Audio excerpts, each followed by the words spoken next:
bonjour à tous. Aujourd'hui, je viens vous présenter une petite vidéo sur les frais de transfert de Giro. Alors en fait, quand on veut transférer des positions, faites bien attention quand vous achetez, quand vous mettez vos positions et si vous voulez les garder en bourse, parce que ça peut causer un gros problème. En effet, parce que si vous vous êtes trompé de broker et que vous avez trouvé moins cher ailleurs et tout le bazar, et qu'en plus vous êtes dans un pays fiscalisé, alors après ça dépend où vous êtes, mais au niveau des plus-values et tout, si vous voulez, vous pouvez faire des transferts, bien entendu, il faut faire des transferts de position. Le problème des transferts de position, c'est qu'on vous dit par exemple chez DeGiro que ça vous coûte 10 € par transaction. Donc moi par exemple, j'ai voulu transférer 28 positions chez un autre broker, chez Interactive Broker. Seulement on m'a annoncé au final, au lieu d'à peu près 300 € de frais, là on m'annonce quasiment 2000 € de frais de transaction.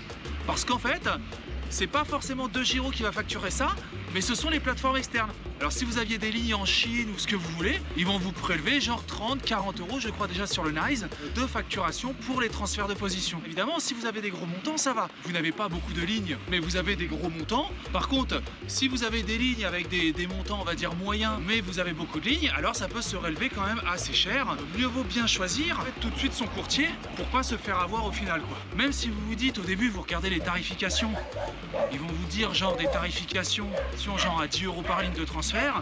Attention, parce que ce qui va vous coûter le plus cher, c'est pas marqué. Ce sont les frais externes.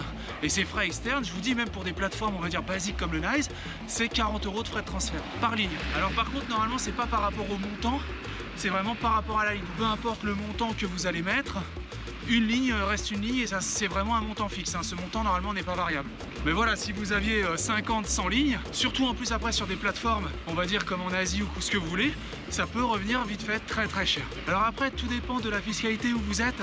Par exemple, si vous étiez fiscalisé en France, le gros problème, c'est qu'en fait si vous revendez les lignes, d'accord, mais le problème, c'est qu'en revendant les lignes, ça va vous faire des plus-values. Donc à chaque fois, ils vont vous taper 30%. Vous voyez ? Donc ça, c'est pas forcément bon. Après, évidemment, si vous êtes dans un pays à fiscalité, on va dire, territoriale, il est plus rentable carrément de revendre les lignes et de les racheter chez le broker. Après, tout dépend des montants. En effet, si vous avez des frais de courtage qui sont bas et une fiscalité territoriale, auquel cas, ça pourrait être beaucoup plus rentable de carrément vendre. Vous vendez la ligne chez votre broker actuel et vous la rachetez directement chez le nouveau broker. Si vous étiez en fiscalité à la française, hein, où vous êtes taxé sur les trucs, quand vous transférez la position, évidemment, vous n'avez pas à prendre les plus-values.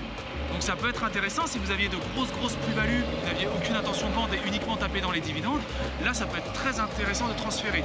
Bref, tout ça, ça nécessite une grande réflexion. Faites bien attention et en plus, le problème c'est que les frais des plateformes externes, vous le savez que quand vous avez entamé la démarche complète, et en fait c'est tout à la fin, une fois que vous avez entamé toutes les démarches, on vous dit bah voilà, vous devez payer tant. Mais vous devez avoir déjà fait la demande de transfert pour toutes les lignes. Vous ne pouvez pas connaître les frais de transfert à l'avance. En tout cas, la tarification de base pour les lignes de transfert, c'est inscrit dans les tarifications, hein.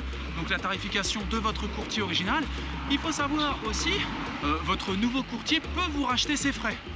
Parce qu'en fait, votre courtier a tout intérêt à récupérer les lignes et à récupérer de nouveaux clients. Et dans certains cas, essayez de négocier avant même le transfert et de lui dire voilà, j'ai 100 000 € à transférer, j'ai 200 000 € à transférer, est-ce que vous pouvez me prendre en charge les frais de transfert? Et auquel cas, là, ça devient absolument super intéressant parce que c'est bien entendu votre courtier qui va payer les frais de transfert auprès des places boursières. Écoutez, j'espère que j'ai pu vous aider. J'hésiterai pas à vous refaire de nouvelles vidéos. Je vais vous souhaiter une excellente journée et je vous dis à bientôt pour de nouvelles vidéos sympathiques. Salut à tous!